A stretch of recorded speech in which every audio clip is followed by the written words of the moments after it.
What's that one piece of advice where you're like, this is a really good story, this is how you do it? Well, it's subjective. So I wouldn't worry about that side of it. I would write it for yourself first, and then go back and tweak it and make it as good as you can. Because if you're worried about your audience, well, who is that audience? Two people that have the exact same backgrounds, the exact same, let's say, political views, exact same likes and dislikes. Well, guess what? One of them might love your whatever you write, and the other person might hate it. And so if you spend time worried about that side of it, then you're really not going to make the best story that you can make as an author, because it is so personal.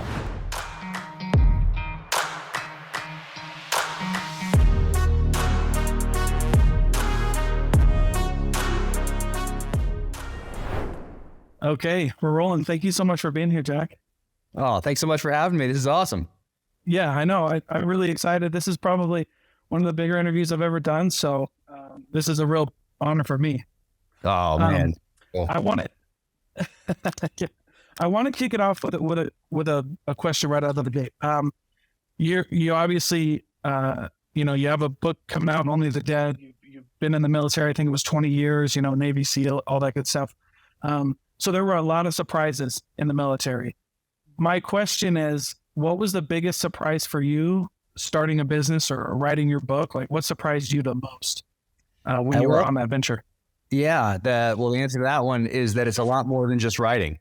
And I didn't anticipate that until I think maybe a month before the first book came out. So it came out in March of 2018.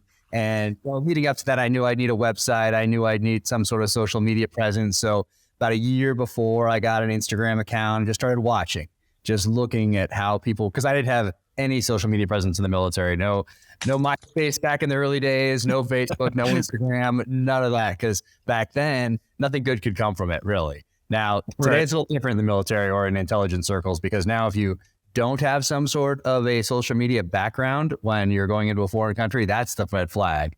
Now, like in 2008, 9, 10, it couldn't help you because people still didn't have it. It was still Facebook, Instagram were kind of new. And so it wasn't that shocking that someone in their, let's say, mid-30s didn't have one. Now, someone that goes into a foreign country without a social media presence in their mid-30s, or one that just got created, that's the red flag right there. So point being, I knew nothing about the social media space. I was not comfortable in that space. What I thought an author did was write a book, send it to New York. I could just come up here to the mountains in Park City. It'd be in my cabin, send the book to New York, do some edits back and forth maybe, and then it would come out, and then I start on my next one. That is not the case. That is not how it is today. Maybe 1975, 85, 95, you could get away with something like that. And today probably you can if you're an outlier. But if you're building a business, essentially a readership and audience from the ground up, you have to do these things that you maybe didn't have to do in 1975, 85, 95, especially if your last name was King or Patterson or Grisham. Last names still on that New York Times list today that could build an audience during that time when legacy media was more important. People weren't as concerned with knowing the person behind the product like they are today. So I guess the biggest surprise was that I had to build a business and write the books. And I would say I look at myself as an entrepreneur for sure, and a good one, not a good businessman. Like, I am just happy to be here type thing. Like, that's why you have agents. That's why you have business manager. That's why you have all that sort of thing. So you can work on that creative, being the entrepreneur, looking at that battle space, looking at gaps in the enemy's defenses. Where can you capitalize on momentum? How can you adapt to a changing landscape? Which is how I looked at the entire industry as I stepped into it and realized that most authors are still relying on their publisher to do the publicity, to build the readership, just like you would have done in 1985 or 95. But today, that landscape has shifted, that has morphed. And so you need to adapt to that changing landscape, which is what I did. So what I do is I want to add value to people's lives throughout the year, whether it's an Instagram post, a blog post. Every single sentence in any of those get as much attention as any sentence in my novel. Because people are trusting me with their time, whether they're reading the book, listening to the book, or following me on social media, reading the blog, listening to the podcast, whatever they're doing, they're trusting me with time they're never going to get back. And so that's something I take extremely seriously. And so I want to add value to them throughout the entire year. And then when the book comes out, hopefully a good enough percentage of them will get it or listen to it. Yeah. Well, I mean, that's a really interesting approach because like I mentioned kind of brief before we started recording, I've interviewed a lot of authors and that's really a common theme. They're like, man, I just want to write. I didn't know I'd have to go sell it or go on these tours and stuff like that. What was the hardest thing about adapting to social media for you? I mean, going so long without it and maybe even like, because there's some parts of the military that have that, maybe that adverse look on it, right? Where it's like, this is only bad things come from this. What was it like for you kind of breaking out of your shell and kind of opening up your life to that, right? Because you've talked a lot about your family in previous interviews. So was that a little uncomfortable at the beginning? Oh yeah. And it's still uncomfortable. But it's necessary. So if you want to have that connection, and I do want to thank people. So I want to thank everyone who took a risk on me as a new author, and social media is a way to do that, as a way to connect and be able to thank people that reach out and say, hey, I got my mom your book. She loved it. And then she told her friend at work and now they're big fans and they listen to the podcast or whatever it is. I want to thank them. And back in the day, the only place you could do that is at a book signing. Or maybe if you were on like CBS This Morning or Larry King Live. And once again, those are only for those top tier authors, whose last names we all know. You could, at the end of the interview, say, hey, and thank you so much to everybody, every fan who gets the book and tells a friend. Like, you could do that, but you couldn't interact individually with anyone. And I can do that. I can say thank you on social media. So the hardest part is definitely being open. And then for me, I don't want to, I share on interviews and stuff. I talk about my family, but you may have noticed I don't post pictures of the kids on social media. I don't talk about their names on social media. My wife on social media, like that sort of thing. It would be very unnatural if I didn't talk about it in having a conversation. But on social media, I just for security reasons, I don't like to put their faces and names and stuff out there. That's just that makes a lot of sense. But it's just always fun to like hear about a new author. Now you grew up like really enjoying reading, and I've got your books. I'm working through the series right now. I'm excited for May 17th. But it's so crazy for me because I've also done a lot of work in the past, like business owners who've come out of like the military. And so, in the military, it's very like, I didn't serve, but I'm grateful to everyone who did. But I know that it's very like routine and there's like a structure to the daily life in the military, right? When you're an entrepreneur, that there's not that case. So like, unless you make it, but no one's forcing you to be like, hey, like you have to be here, you have to do this. This is what our goals are. This is what we do. Kind of got to come up with that yourself.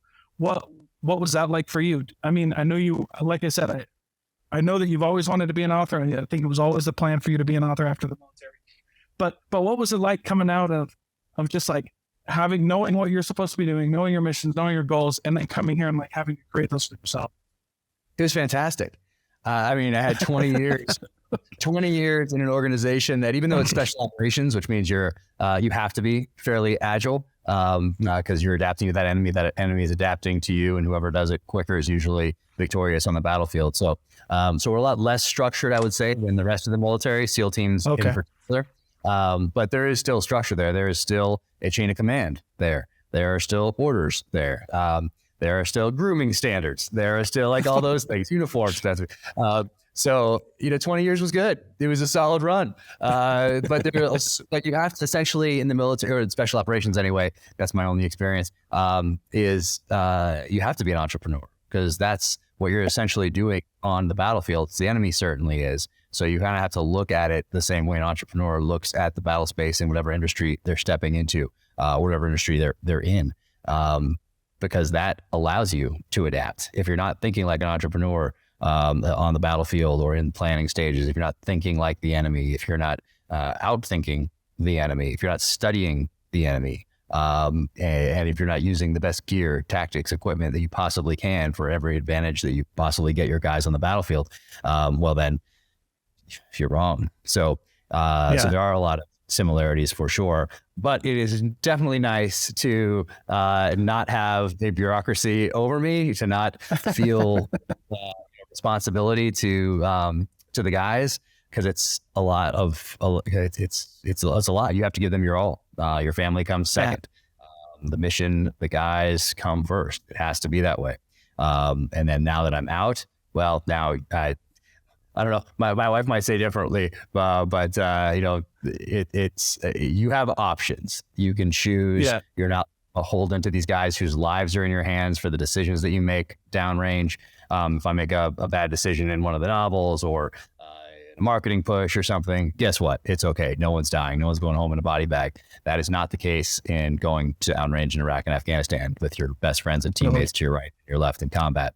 So after 20 years of that, I'll tell you what, it's nice to be on the outside, nice to be building on that foundation of experience downrange, all the books I read growing up, I continue to read today. It is nice to be on the outside and not be your own boss and not have to be like, oh, idiots above me. This is a leader. I articulate to the guys what we have to do, blah. And anyway, there's none of that, which is fantastic. Right. I like looking at the military and everything else from the outside now. So I looked at them as two distinctly different parts of my life, but now I realize that it's all a foundation, no matter what, whether it's my path or anyone else's, whether they're good experiences or bad experiences or whatever, it's still a foundation upon which to build. So all that reading I did growing up, all that time downrange in combat, I can take all of that and apply the feelings and emotions from combat into the novels. I have all the books that I read, which essentially gave me an early education in the art of storytelling from the masters, through the eyes of a 10-year-old, 12-year-old, 15-year-old, 20-year-old, before I'd built up all these filters and that I got to enjoy them for what they were. And there's magic in those pages. So that's what I'm trying to do as I write. So it's all about building off that foundation, but it's nice not to have a platoon or a troop or a team that's ended up for their lives here on the outside. So it's fun just to create. I couldn't imagine that kind of weight. You mentioned a couple things. One of the things that I kind of wanted to go back on that you mentioned was, some of the similarities between being in battle and combat and being an entrepreneur. And, you mentioned knowing the battlefield, knowing the lay of the land, knowing your enemy and all those things. Can you expound upon a little bit more on that, about like how, business, because there's a lot of things that we missed, right? Like I got my MBA and it's all theory, right, in the textbook, but I feel like you have a little more in a really real sense, like what that's like to and what's important when you're looking, like, for example, like when you're surveying the battlefield, like that would be like knowing your market, knowing your niche or whatever, right? But like it's all fluffy in an MBA textbook. But what kind of light do you have when you learned about that, right? Like you were writing your book, somebody asked you, all right, who's the reader, right? What kind of experience did you bring into that question from your past that helped you really articulate that to become like a New York Times bestseller? Yeah, there are a lot of similarities right there, but at the base level, like my guys have to be trained up to the best that we can possibly be together as a team before we go downrange. The best training, the best equipment we can possibly have. We have to be studying that battlefield, studying the enemy, getting lessons learned from the guys that are downrange ahead of us, incorporating that into our training before we go downrange, turn over with them and bring the fight to the enemy. But at the base level, it's about being the best that you can possibly be as an operator and as a leader. And same thing in the entrepreneurial space where you have a product. So that in the military, special operations, that product was violence. Here, it's a widget. So what is that widget? For me, it's books. So the books have to be the best that they can possibly be. That always has to be the case. So if you start worrying about all the other stuff too early, you're taking bandwidth away from making your widget the best that it can possibly be. So I didn't worry about agents. I didn't worry about publishers. I didn't worry about Instagram. I didn't worry about a website. I didn't worry about branding, marketing. None of that was part of my calculus, except knowing that it was something off in the distance at some point as I was typing. And that allowed me to take all my focus and put that into the book. So into the widget, if whatever you have out there. Uh-huh. So once that is the best that it can possibly be, well, now people have to know that it exists. And then how do you, well, today it's a little different than it was 30 years ago. So today it's you, that creator has this connection to both the book, the widget, and to that audience, to that consumer. And that's important to people these days. And if you're someone who can add value to people's lives and along the way by educating them about that widget, well, then the world is open to you because you have all these platforms like this podcast, like your own podcast, like your own social media, whatever it might be, that gets people to understand what you have. But then also, more importantly, grassroots tell their friends and build it. Like, this didn't start from the top down. Simon & Schuster wasn't like, we're going to make you the next whatever brand name. No, that's not how it works at all. It has to start grassroots. It has to start with that person at the water cooler. And today that water cooler might just be a post on social media, but telling their 10 friends. And out of those 10 friends, one might be like, oh, I'll check that out. I kind of like that sort of thing. Pick up the book. And then that person tells their dad. And their dad is like, oh, awesome. I'm going to tell the guys at the fire station. Fire station now, 5 of the 30 guys pick it up. I'm like, oh, that's pretty cool. And it just grows grassroots, word of mouth. But it doesn't have to be in person these days. Now it can be virtual. So I think there's strength to building something grassroots and using the power of social media and new media to do that. And that wasn't something you could have done 30 years ago. So today you have to, unless you're that outlier. Yeah, of course. Oh, you mentioned something that's pretty trippy to me, because in the business world, right? Like, at least the world that I play in, there's buzzwords on LinkedIn, right? Like, if you put storytelling, value, and culture in your business, in your LinkedIn post, right, it's going to blow up, even though you have no clue what those mean. And a lot of people will say, like, done is better than perfect, like, get it out there. But what's interesting, and what you said is it's the opposite, right? You're like, create it, make it the best that it can be, and then go out there. It's kind of blowing my mind, because that's not normally how you think about things. Like, normally, if you're in business, you get, your MVP, right? Your minimum viable product. You get it out there, see who's liking it, sell whatever you can, and then you kind of build on those things. What kind of advantage did you have between making that book the best that it could be versus, like, maybe putting out like a manuscript or putting out maybe just some tweets or something like that? I guess with a book, you kind of have to make it perfect and then launch it. But do you see what I'm saying? Like, it's kind of interesting, like what advantage you feel like you had over another author when your book was like absolutely perfect. Well, yeah, I think my advantage was that I didn't know any of that stuff you just talked about. You didn't read any business books. I didn't read how-to books because I had educated myself by being a fan my entire life, by reading all these books. By reading the masters. So David Morrell, Nelson DeMille, A.J. Quinnell, J.C. Pollock, Mark Olden, Louis L'Amour, Tom Clancy, Stephen Hunter, all these guys who were my authors that I read during the 80s and then into the 90s, finding Daniel Silva in the late 90s, finding Vince Flynn in the late 90s. But these guys that gave me this education along the way. So I didn't think about any of that other stuff. I read On Writing by Stephen King. It's more of an autobiography than anything else. And I love reading autobiographies of authors, and they tend to write them after they've been doing it for a long time. Like this one right here, Frederick Forsyth. So I didn't read this while it wasn't out when I started. But the guys tend to do it a little bit later in life. But I love reading those, but I didn't read how-to books. Because I think today you can read how-to books forever. And, did we lose it? Oh, there you go. Yeah, I think today you can read how-to books forever and spend 10 years reading about how other people did things when you really need to do it. You need to, whatever it is, get in that gym, build your widget, write your book, write your song, paint your picture, whatever it is, whatever you're doing, you need to actually do it. And I think everybody has a different threshold for what they're comfortable with as far as kind of the how-to books, how-to videos. But with all the information out there today, you can do that for the rest of your life. Eventually, you have to execute. So get in there and make it the best it can possibly be.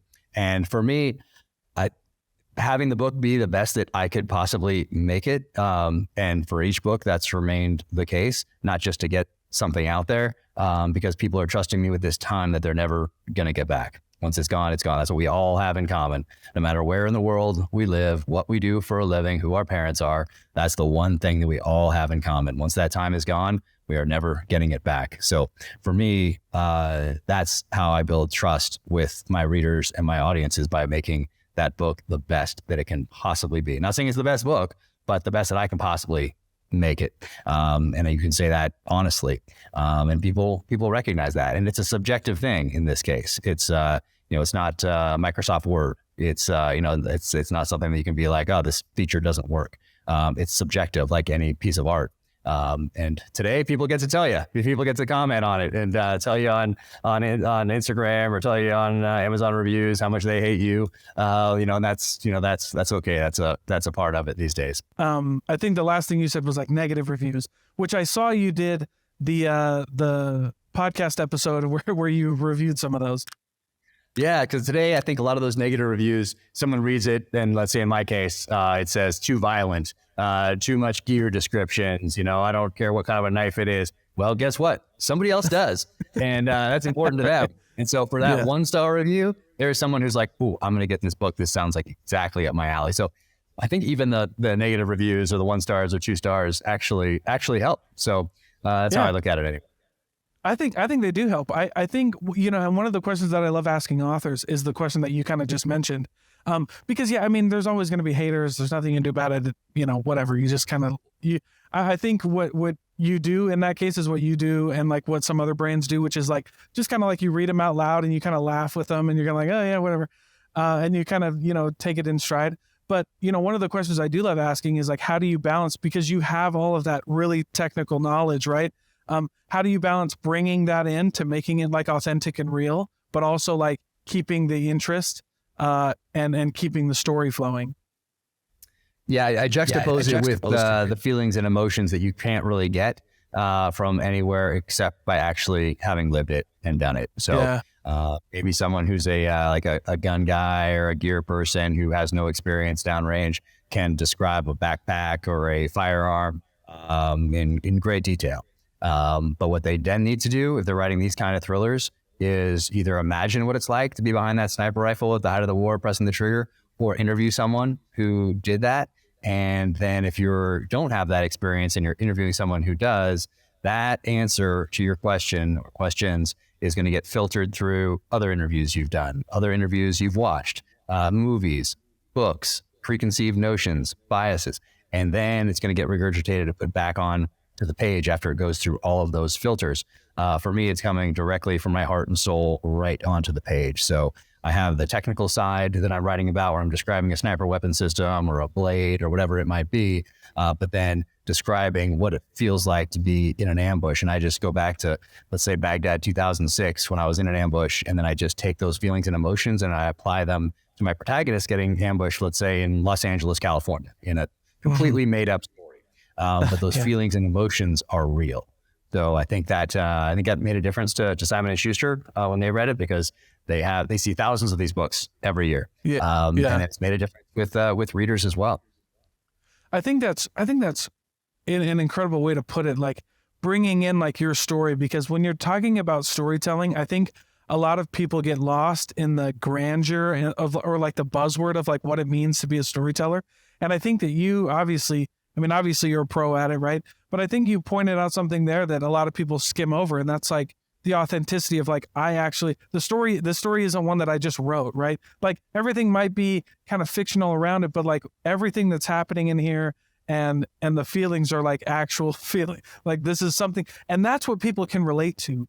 People know, I've always said this, but like people know when you're bullshitting them. Like people know especially when the story's not real. Yeah. Especially today. Like you could have hidden back in 1988 because it's just like, where are we going to push this guy forward? Okay, we're going to put him on late night show, put him on a morning thing, and then pull him back. And so you could kind of get away with that back then. A lot harder to do today. But that's beneficial to some, not so much to others. If you're off-putting and you're negative and you give off this negative energy and you're, not obviously don't really care about your whatever it is. People can sense it. People can tell. So you might be able to facade for a little bit, but people will be able to see through it eventually, especially the more you interact and that's what people expect these days, or that's what they want these days. And it's a great opportunity for authors or for anyone to thank their audience. So whether it's business, you can thank someone for trying out your product or incorporating it into their business, and you can thank them, and then you can be there to help them as it develops, or they need to adapt it, or whatever else it might be. As you come out with something new that might help them, you can really stay connected these days in a way where you couldn't 30 years ago.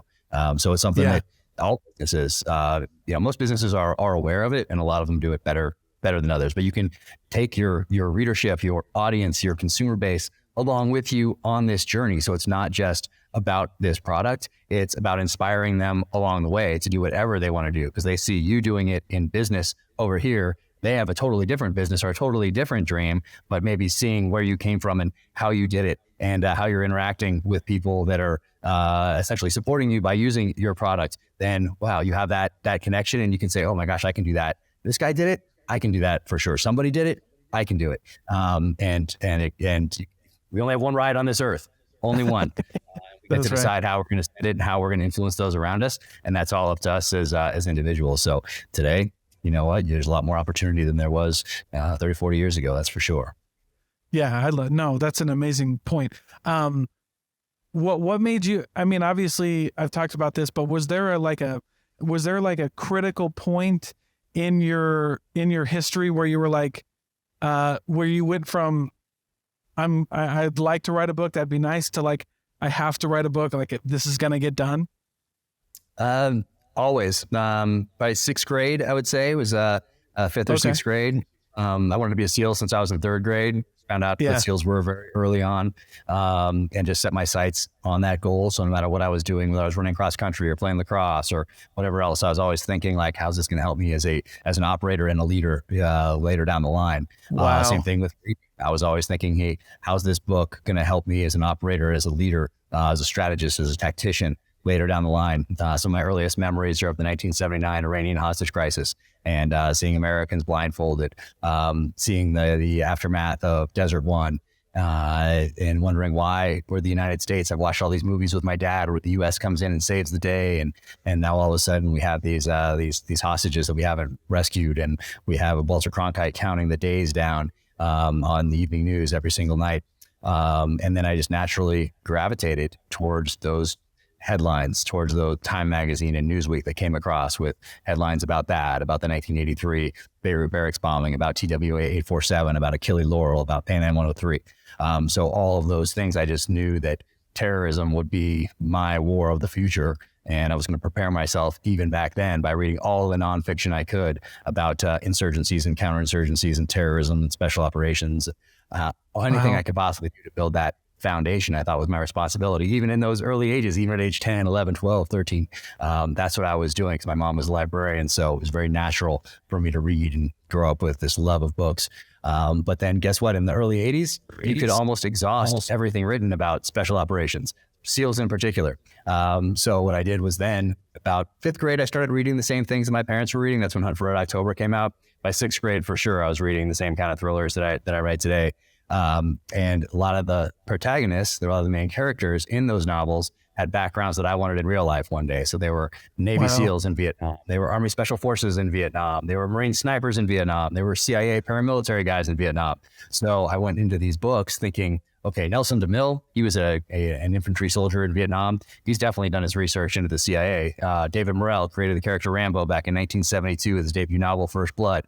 Well, he's definitely done some research into Army Special Forces. So I was relying on these authors and their research in the pages of fictional and thrillers. And I was learning at the same time while I was giving myself an education in the art of storytelling, which I didn't really realize at the time. I was just enjoying those books.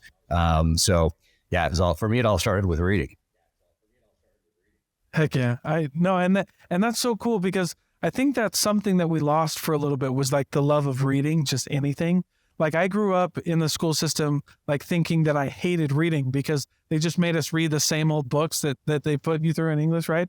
And then I got a hold, I got a hold of my first book that made me fall in love with reading, which was, As a Man Thinketh. And I remember reading that and I go like, oh my gosh, dude, there's so many books out there like this. And then that was it. My library filled up and it was amazing. What book do you recommend most to people who want to get into reading, or maybe they, like what book do you recommend most out of your collection? that people should read? Yeah. So they're tough because they're long. All my top 5 recommended books. They also double as weapons. Here's one of them right here. Here's War and Remembrance.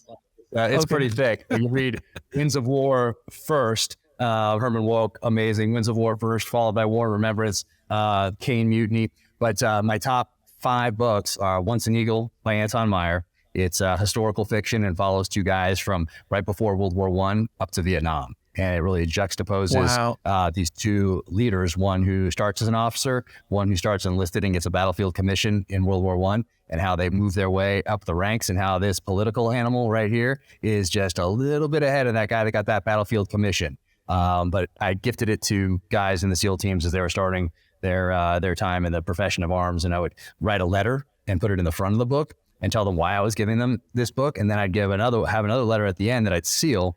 And they had to read the book. Where is it? Do I have one yet? Do I have one? Pretty close at hand. But it's thick. So in order to get to my letter in the back, they had to read this whole book right here. Wow. So it's so anyway, that one right there, highly recommend that to everybody. It's really a study in leadership. So it's not just historical fiction. It's a study in leadership and character. Wow. But that, Ayn Rand's Atlas Shrugged, Ayn Rand's The Fountainhead, Winds of War, War and Remembrance, those are my top 5 books. But all of them are a commitment. They're all, you have to go in. You have to go all in on them. You can't just be like breeze through them. It's not, they're not, none of those are easy reads. You got to commit.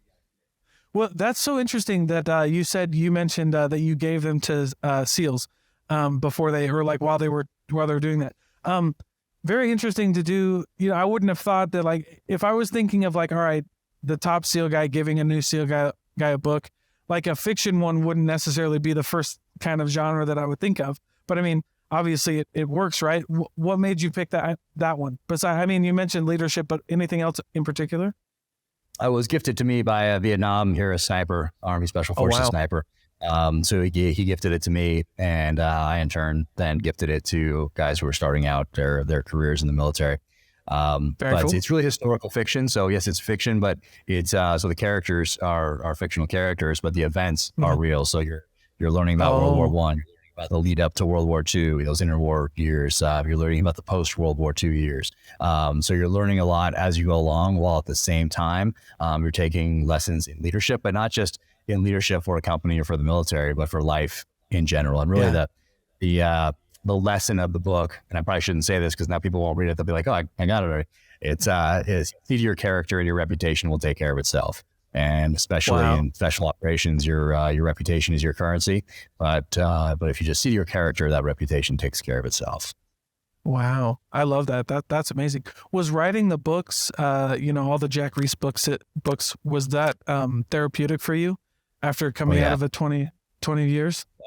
Yes, and I didn't realize that at the start. I thought just, hey, I'm going to write a book. It's going to be good because I've been studying my whole life and I've been wanting to do this and I have this experience now. And so I never really worried about it not happening. I didn't worry about finding an agent, finding the story being good, getting published. I never worried about any of that stuff. In my mind, it was a foregone conclusion that it would happen because I think it's because I wanted to do it from such an early age, and I just kept that kind of naivete with me, which is great. It's wonderful. But when I sat down, when I came up with a title, I like to have a title first because I'm not wasting bandwidth worrying. Even if it's a working title, I'm not worried about that as I'm typing away like, oh, geez, I've had good titles so far. Am I going to think of another one? Well, that's bandwidth. It's not going into the story. So I come up with a theme that's going to guide the writing process. I write a 1-page executive summary, and then I read that and I say, hey, is this worth a year of my life devoted to this topic and to this story? Then, hey, if someone else were to read this, and it's like a book jacket, like you open it, read the little synopsis. If someone else were to read that, would they be willing to invest time they're never going to get back in this story?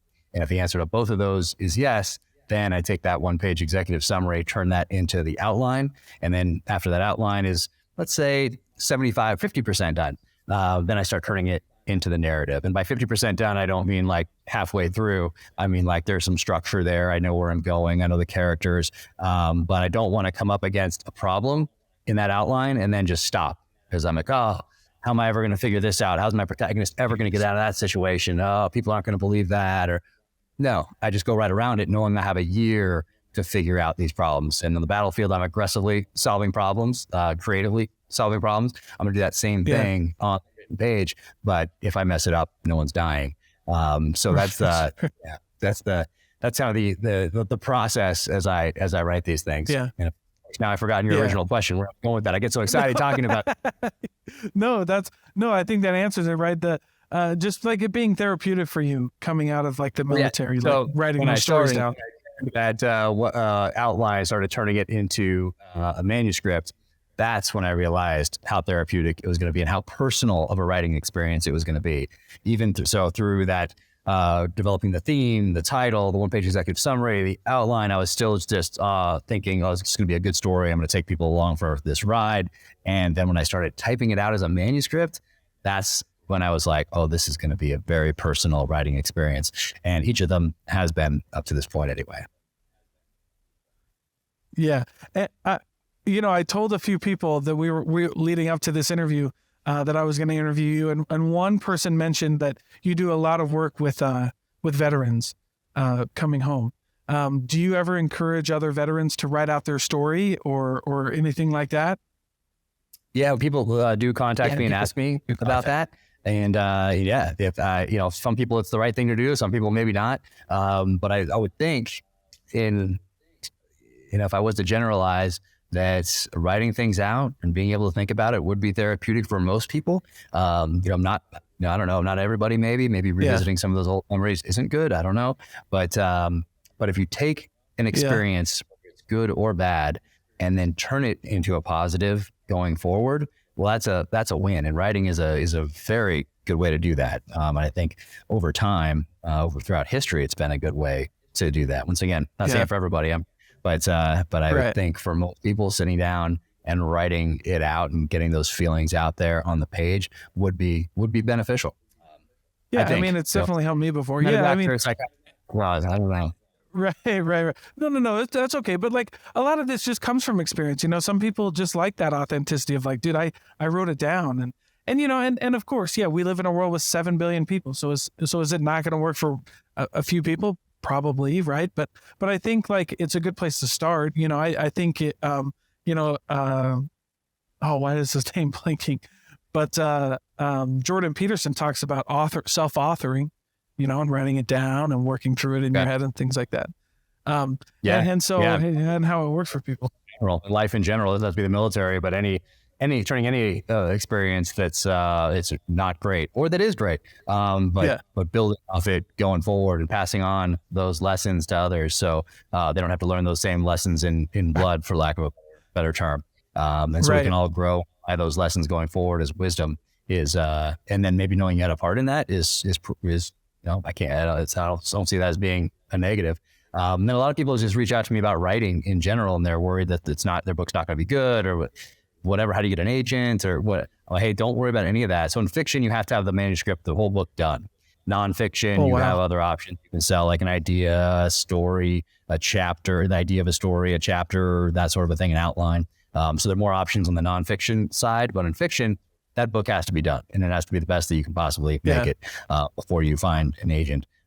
So I tell people just to get it down there and don't worry about it being good. Give yourself permission to write a bad chapter. Give yourself permission to write a bad sentence.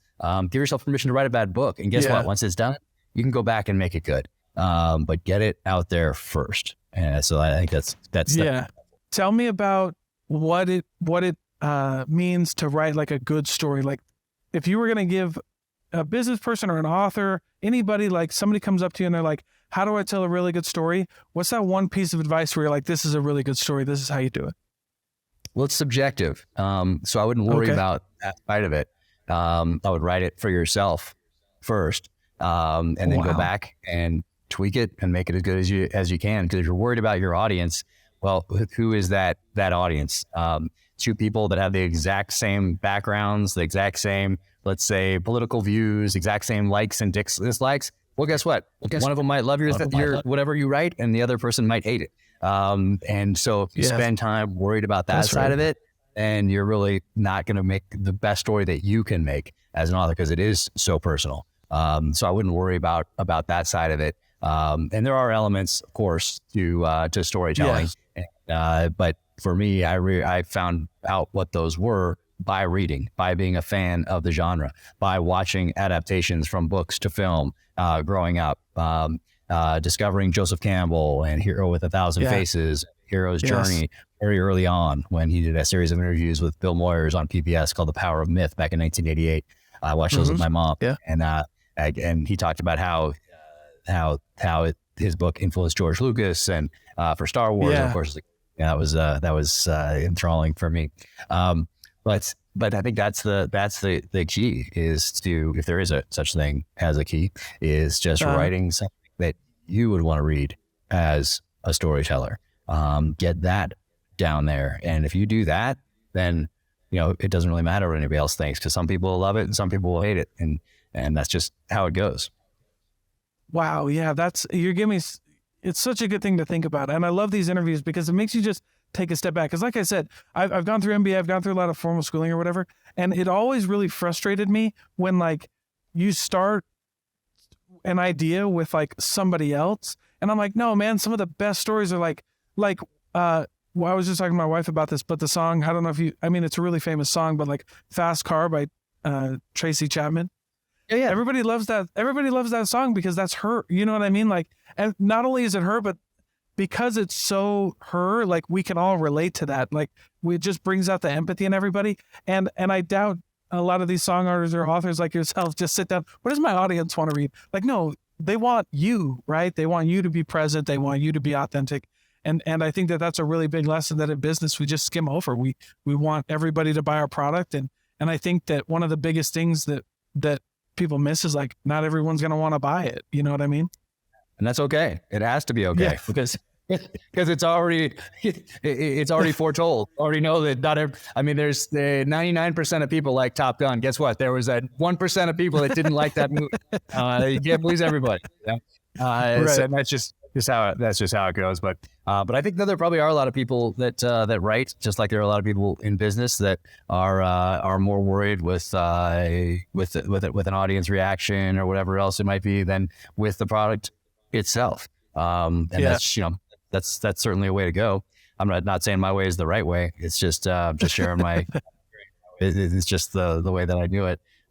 But you certainly can be successful doing it the other way too, I would guess. But I just wouldn't know how to do it that way. Well, I mean, I think, to each his own, but I think there's something special about just putting your whole heart out there and letting people, react to it, because most people. And the other side of it, that when you do that, those reviews, that 1% that hates Top Gun, that hurts more because you put so much of yourself into it that it's not kind of an antiseptic by a formula that's just you're doing to sell a book, or you're doing to sell a movie, or you're doing to sell a widget, whatever it might be. Once it becomes so personal, well, then those reviews sting a lot more, especially if you're an artist. I think maybe it might be a little more sensitive because art is so personal. Whereas if you have a pen and people don't like your pen and you're not a pen guy, then it didn't work, and that's fine. We're going to go on to the next thing and try it with a pencil next time, whatever it is. I don't know. But you're not so invested in this. This isn't you. And it could be if you're a pen person, but if you're not a pen person and you just want to sell some pens to the masses and it didn't work, okay, we're going to go on to that next thing. But if it's so, art is just a very personal thing. So those spears that get thrown, those arrows that get launched, tend to hurt a little more. And that's just kind of how it goes. You got to know that. That's so true. I can't do. I have either. You can't defend. There's no shield. All of them. So you're just kind of out there, and those arrows are coming, and they're going to hit. Right. No, I totally have that same experience with my podcast. Like, so there's a couple negative reviews and I'm like, you didn't even listen to it. Screw you, man. I'm like, that. And there's not. So a certain percentage are going to hate you without even looking at your piece of art, reading your book, listening to your book, watching, listening to your podcast. There's just going to be a certain percentage, and that you kind of just got to factor that in and let those ones whiz by, Okay. Yeah. Right. No, Jack, this has been like a really awesome pleasure. Tell everybody where they can get your book though. It's Only the Dead, coming out May 17th, but where can they buy it? What can they look forward to? Yeah. So we can go anywhere books are sold, but officialjackcarr.com, that is the website. And then on the social media, Jack Carr USA.